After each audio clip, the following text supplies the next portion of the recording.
I am retired professional triathlete TJ Tollakson, CEO of Dimond Bikes, and today we are going to talk about chain rings, specifically about ovalized chain rings and the science behind whether or not they make sense. And the big question is, should you put a Q-ring, ovalized chain ring on your bike? Q-ring is a brand name, so we'll get into that specifically. So, Q-rings, what are they? Ovalized chain rings, what are they? Good question. Let's get into this. Ovalized chain rings have been around since at least the 1890s.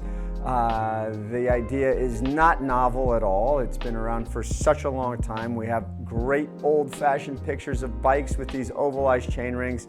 And the idea has always been that you do not pedal in complete circles because the downstroke is longer than the upstroke. So you're trying to get rid of these dead spots at the top and the bottom of the pedal. I hate when that happens. The first ones were actually on fixed gear bikes, which makes absolutely no sense because you can imagine when the chain ring gets smaller, it then would create this slack and you'd be at risk of actually the chain just popping off. But they really came into popularity in the 80s and 90s when Shimano launched these bio-paste ovalized chain rings. And you can see this is an original Shimano bio-paste. And you know, these were heavily marketed by Shimano during the 80s and 90s. They were all the rage in the 80s and 90s. So yes, they are readily available. Oh my gosh, this is unbelievable that this is happening again. What a treat. What a treat today. Let's see if he gets this. Got any outgoing? No. Mr. McFeely, we're filming right now. You're on YouTube, Mr. McFeely. You had a good attitude about that. That was good. Well, speedy delivery to you, so you're out of the neighborhood. So these Shimano bio-paste rings were all the rage. They never really took off, but it spurred this huge interest in scientific studies behind whether ovalized chain rings worked or did not work. And I will say the evidence is definitely inconclusive. Well, that's not good. There's never been a study that showed an ovalized chain ring was hugely detrimental to your performance. So the fact that there are a few that show some huge benefits tells me that it might be worth looking into. And so we'll talk about those, but first we're gonna get into more of this history. So Shimano did this in the 80s and 90s, and then the most popular chain rings, ovalized chain rings, came about by a Spanish component manufacturer, Rotor. Rotor makes their brand name Q-rings. And the cool thing about Rotor is they started with these rings with all these holes around here, so you could manipulate where you wanted the oval part of the chain ring to be. So here I have the crank for this. Can figure out how to build a chain ring.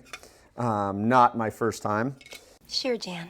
We have this on here and you can see that you could just spin this thing and there's holes lined up at the BCD. So it has 1, 3, 5, 2, and 4 different positions of where you should put this pin. That would give you different options to put the oval part of the chain ring, right? So very cool. But this was how it started with the multiple adjustment positions for the ovalization. Then we've got some other new ones. We've got asymmetric rings, which is another European manufacturer, and then we have Absolute Black. Absolute Black makes stunningly beautiful CNC machined ovalized chain rings. They do it really well. Ultraman World Champion Rob Gray piloted a Diamond to that championship. We'll get a picture of Rob's bike in there so you can see it, but really cool. So those are kind of some of the popular manufacturers right now. And then of course, we've got traditional cranks from Shimano. Take a peek at this bad boy. This is the new Shimano Dura Ace 9200. Cool, really sexy, but round rings. Then we have a SRAM Rival. This is also a new crank. This does not have a power meter in it right now, but it's a cool little 1x chain ring. uses SRAM's direct mount, these 8 bolts on the inside. And then you can see the 2 different kind of triathlon options for SRAM. Both of these would fit on that SRAM Rival crank. And so this one, Aero, no power meter, this one, Aero power meter. So if you have a major crank manufacturer, Shimano or SRAM, you still have options. Obviously, you could probably use this Shimano BioPace 48 on here, and I don't know that you would actually want to use it, but the tricky thing is you got to match up the BCD. What does BCD stand for? Bolt circle diameter. So Shimano uses a 4-bolt 110 BCD. This is an old 5-bolt. I don't know if it says the BCD on here, but we've seen a lot of different bolt circles. So there's a couple things you got to line up: the bolt circle diameter and then the manufacturer. So there's 110, and then there's Shimano 110. And then there's 130 BCD, then there's 107 BCD. So there's all these different combinations. So it gets really tricky when you're shopping to mate a oval chain ring to an existing crankset. And you gotta make sure you know exactly what you're doing, or you're just gonna buy parts that you frustrate you and you end up sending back. So it is tricky. So if I was gonna say one reason to not do it would be because it's a little bit overcomplicated to do it. It's complicated. And the science is inconclusive at best, but we'll get into the science later. I'm gonna have to science the out of this. There are options from almost all these different manufacturers for chain rings that will work with all their cranks. If you have this SRAM crank, for example, you can actually buy a Spider from SRAM that has a power meter, or not a power meter, but the most popular ones would be with a power meter, that then gives you the option to use a 110 or 130 BCD chain ring. So you could take this crank arm, attach it to a Spider, and you say, what's a Spider? I will show you on this crank right here. This, not this, this is the Spider, right? So this right here happens to be a 130 BCD 5-bolt from Rotor. Cool little design. But this is a Spider, so you can buy a special Spider from SRAM/Quark, put that on there, and then put a Rotor, an absolute black. One of the biggest hesitations forever has been the impedance of the front derailleur.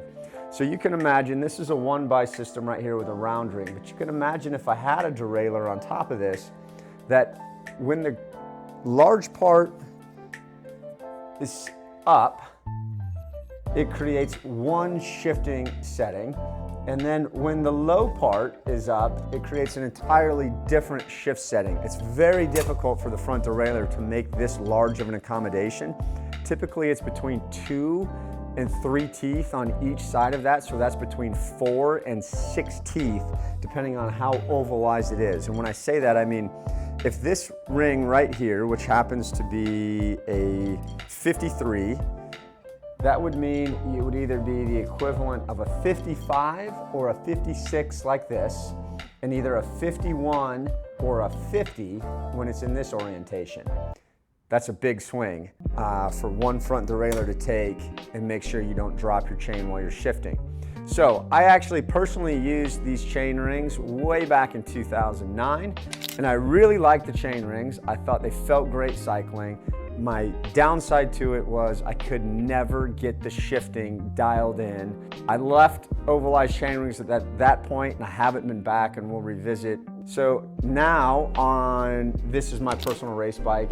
You can see I mounted this 1x system, but what's holding me back from going to the Ovalized Chainring is that this is just specific for a single race. If I was racing something super hilly like Mount Tremblant or Lake Placid, I would need more gearing than this, and it doesn't have that option. So I want to be able to swap between a round ring and a round 1x by adding my front derailleur and changing the chain rings. So moving forward, with Shimano's new capabilities, I would easily be able to change this from a round ring to a Q ring and just do everything 1x. Makes perfect sense. If you want to do ovalized rings, you got to do a little work to get there. or switch to just a rotor crank, and they make both 24 and 30 millimeter axles for that, so you have a lot of choices. But if you're going to go that route, if you want an ovalized chainring, you got to make a big commitment. It's a real wake-up call for me. Okay, I'm gonna commit. And it's never been easier than right now because of all these options. So now you can get a 1x from SRAM that does a 1044 rear cassette. Wow, that's crazy options. It's gonna look a little ugly without this. You can see Rotor makes this little bolt pattern right here for the 9100. They'll make a new one for the 92 because I'm sure it'll be a little bit different. And you can see it lines up. It looks pretty good, but it's not perfect. The only real downside to this 1x system is the chainring bolts stick out a ton on the back. So if you do ever drop your chain, even if you're just changing your wheel, it's a huge pain because that's massive chain suck to get it off those chainring bolts on the back side. Again, we'll go back to the SRAM side of things. Because they have a 10-tooth cog, you really only need a 50 tooth, so this is a 54.